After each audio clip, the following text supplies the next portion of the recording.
Olá! Hoje nós vamos estudar algo bem especial.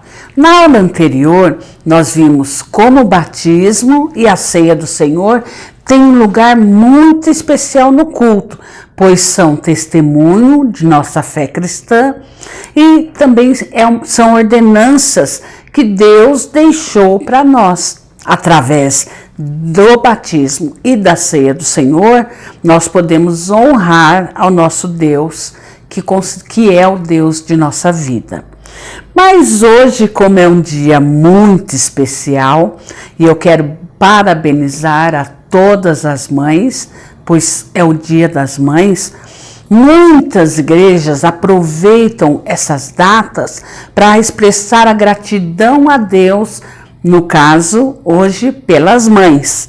Nós conversaremos um pouco sobre cultos especiais, que são os cultos preparados e planejados com um tema específico, a fim de agradar a Deus. Como diz 1 Tessalonicenses 5:18. Deem graças em todas as circunstâncias, pois esta é a vontade de Deus para vocês em Cristo Jesus. Esta é e sempre será o que Deus deseja de nós e espera de seus filhos. Vamos ler Salmo 136, de 1 a 26. Porém, nós leremos só os motivos e entenderemos como dar graças a Deus é algo que Ele espera de cada um de nós, pois este salmo é como um cântico e existe um refrão que é repetido depois de cada frase. Então, nós vamos ler apenas os motivos e aí a gente vai entender como, se a gente olha para a nossa história, encontramos muitos motivos para render graças a Deus. O salmo começa: deem graças ao Senhor, porque Ele é bom, o seu amor dura para sempre. Deem graças ao Deus dos deuses, deem graças ao Senhor dos senhores, ao único que fez grandes maravilhas, que com habilidade fez os céus, que estendeu a terra sobre as águas.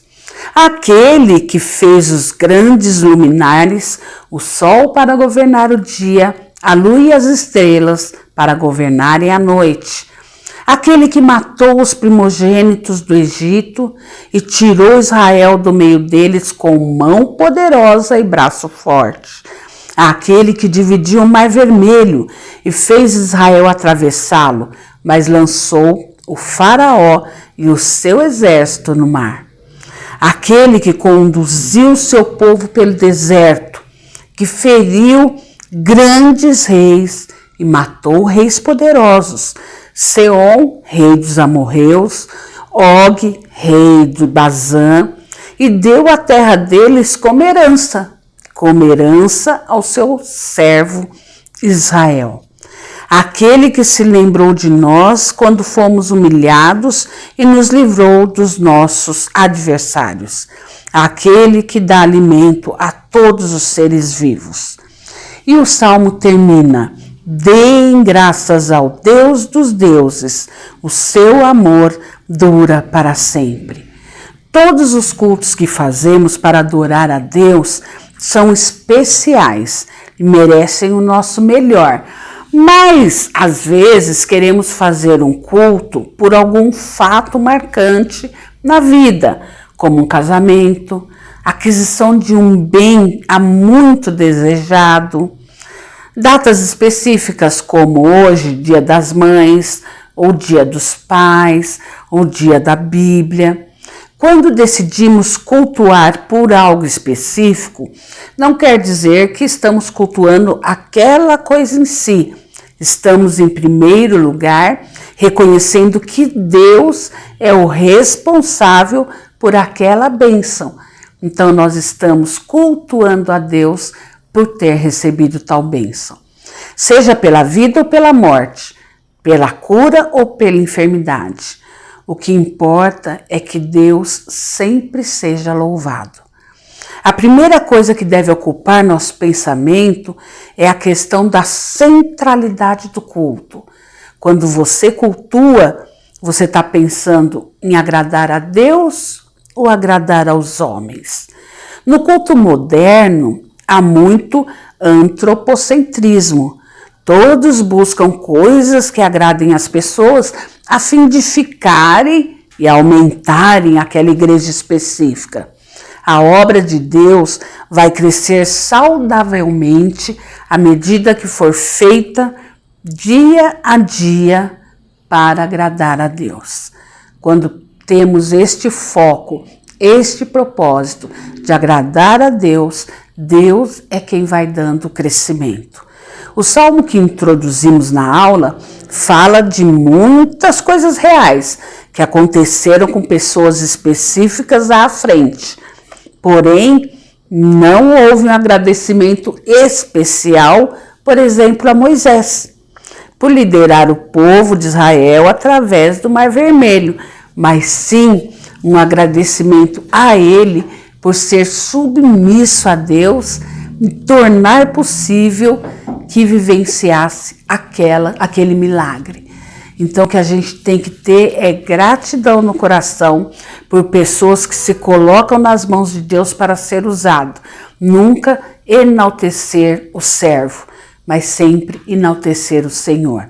Em 1 Reis 8,66, lemos: No 8º dia, Salomão mandou o povo para casa. Eles abençoaram o rei e foram embora jubilosos e de coração alegre por todas as coisas boas que o Senhor havia feito por seu servo Davi e por seu povo Israel. Veja que o povo de Deus da antiguidade não ia cultuar a Deus para pedir benefícios ou para fugir de alguma dificuldade, mas para agradecer por tudo que já tinham recebido e ainda pelo que Deus iria fazer pela fé. Os cristãos de hoje saem do lar não tanto pensando no que vão oferecer a Deus no culto, mas no que vão receber daquela programação. E não estou falando aqui de ofertas financeiras, mas de vidas que se dedicam para reverenciar a Deus, reconhecendo que tudo que você é, tudo que tem e tudo que vier a ser um dia depende de Deus e é bênção de Deus para a sua vida. Os cristãos de hoje estão sendo ensinados muitas vezes a terem esse que a gente falou aqui em cima, né? Cuidado mais com o nosso agrado, com a nossa satisfação. E aí a gente deixa de satisfazer e de agradar a quem a gente diz que é nosso Deus. Assim como os produtos são descartáveis e substituíveis, descartável e substituível tem se tornado a fé religiosa. Aí os líderes, desesperados por seguidores, passam a realizar atividades que agradem seus consumidores. Deus não divide sua glória com ninguém. Vamos ler o que Isaías declara em Isaías 42:8. Eu sou o Senhor, esse é o meu nome. Não darei a outra a minha glória, nem a imagens o meu louvor. A glória de Deus é reservada a Deus. Então ninguém, nem você, nem o seu filho amado, nem sua mãe, seu pai, que você ama demais, ninguém desse tipo deve ter a glória para nessa vida, para a sua vida e para tudo que você consegue fazer, realizar.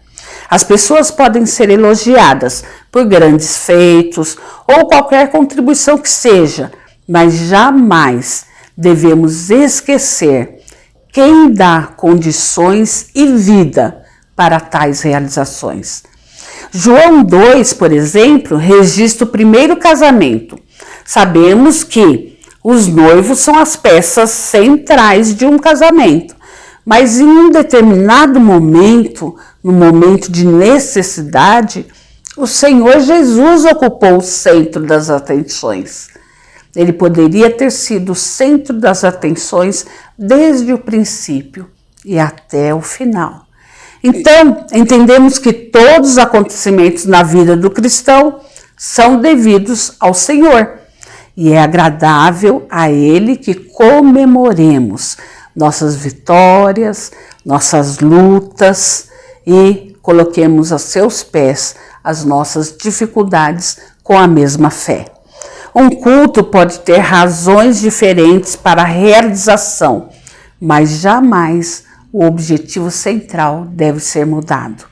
A harmonia entre o motivo da gratidão e o responsável pela ação deve sempre ser apresentada com muito bom senso para atender a todos, adoradores, mas principalmente nosso Deus. Se vivemos a vida na dependência da mão poderosa de Deus, sempre teremos motivos para adorar. Vamos ver alguns exemplos? O primeiro é Moisés, Êxodo 15, 1 e 2. Então Moisés e os israelitas entoaram este cântico ao Senhor. Cantarei ao Senhor, pois triunfou gloriosamente. Lançou ao mar o carro e o seu cavaleiro. O Senhor é a minha força e a minha canção. Ele é a minha salvação. Ele é o meu Deus e eu o louvarei. É o Deus de meu pai e eu o exaltarei. Quando Deus destruiu Faraó e seu exército no Mar Vermelho, selando definitivamente a libertação de Israel do jugo egípcio, Moisés cantou, exaltando a grandeza e o poder de Deus. Ele não tinha lugar para um orgulho, porque ele estava à frente de tão grande feito, porque ele reconhecia completamente que ele só foi um instrumento. Vamos ver um pouquinho Miriam, Êxodo 15, 21. E Miriam lhes respondia cantando: Cantem ao Senhor, pois triunfou gloriosamente, lançou ao mar o cavalo e o seu cavaleiro. Bem semelhante ao louvor de Moisés, Miriam usou um ritmo envolvente. Ela queria que todos percebessem a alegria, a satisfação com aquela vitória. E é interessante como ela envolveu todos, inclusive mulheres, na celebração. Ela demonstrou a importância de celebrarem juntos a Deus. Porque uma coisa é uma pessoa adorar a Deus em seu quarto, porque recebeu alguma bênção específica. Outra coisa é ser compartilhada para que todos sejam edificados e todos se alegrem com aquela questão, aquela bênção recebida. E Davi, segundo Samuel 6, 13 a 15, quando os que carregavam a arca do Senhor davam 6 passos, eles sacrificavam um boi e um novilho gordo. Davi, vestindo o colete sacerdotal de linho, foi dançando com todas as suas forças perante o Senhor, enquanto ele e todos os israelitas levavam a arca do Senhor ao som de gritos de alegria e de trombetas. Esse trajeto do transporte da arca para Jerusalém, nós estudamos há 15 dias atrás. E no texto, nós vimos que houve celebração com muita música, muita dança, porque eles queriam que o povo todo fosse envolvido naquela alegria. Se você continuar lendo o texto de 1 Samuel, você vai ver que Davi foi até repreendido, porque alguns acharam que ele dançou demais. Mas o que importava para ele era adorar a Deus, mesmo que outros o achassem um rei sem noção. Ele quis mostrar a sua alegria em adorar a Deus. Mas também existem clamores diferentes, como o Salmo 137, de 1 a 4. Junto aos rios da Babilônia, nós nos sentamos e choramos com saudade de Sião. Ali nos salgueiros penduramos as nossas harpas.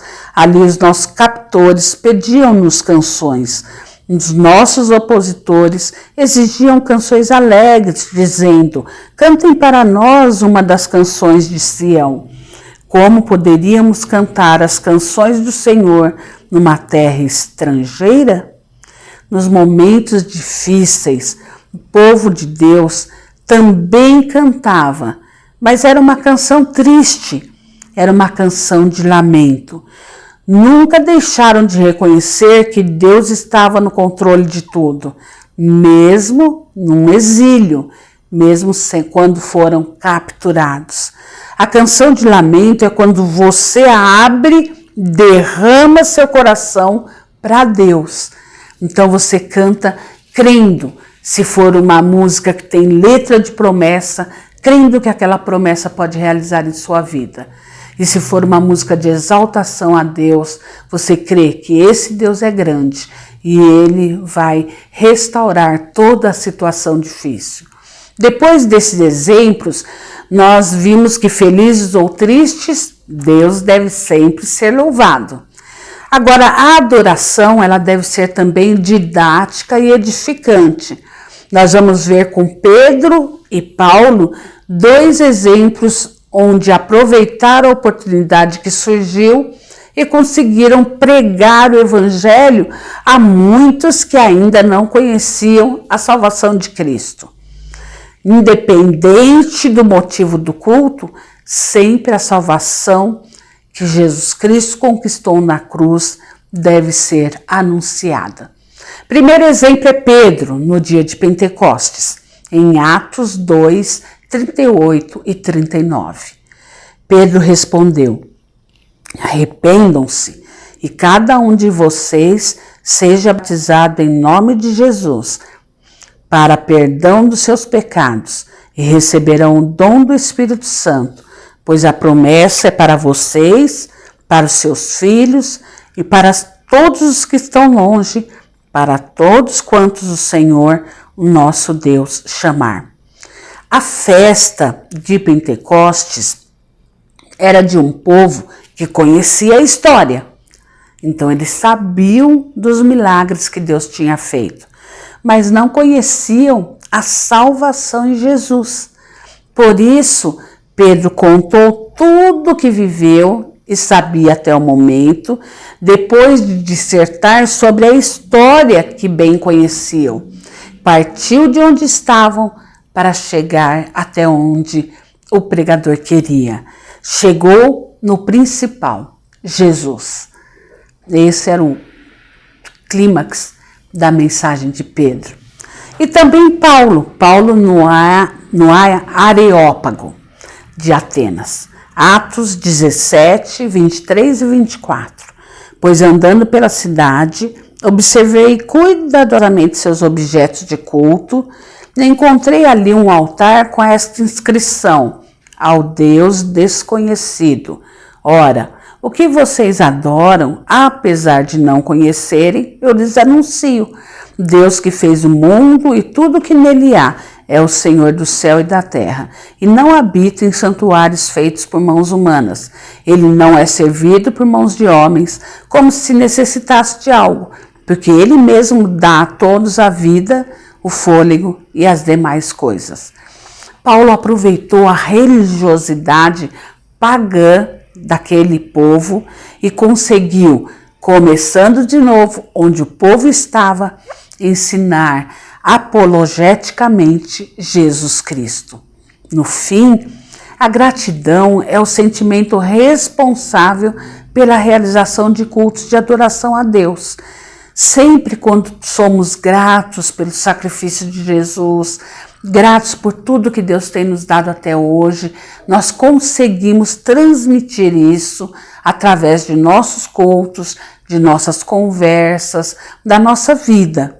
Então Deus se agrada de um coração grato, que reconhece tudo quanto dele recebe, sem a soberba até de achar que Deus não faz nada mais que obrigação, porque ele é Deus e eu sou filho dele, né? E também sem a soberba de achar, não, mas foi pelo meu esforço, foi pela minha habilidade, pela minha capacidade.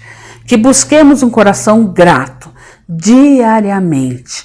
Lembre-se que um coração grato começa com um coração humilde, que reconhece a atuação de Deus em tudo na vida. Amém?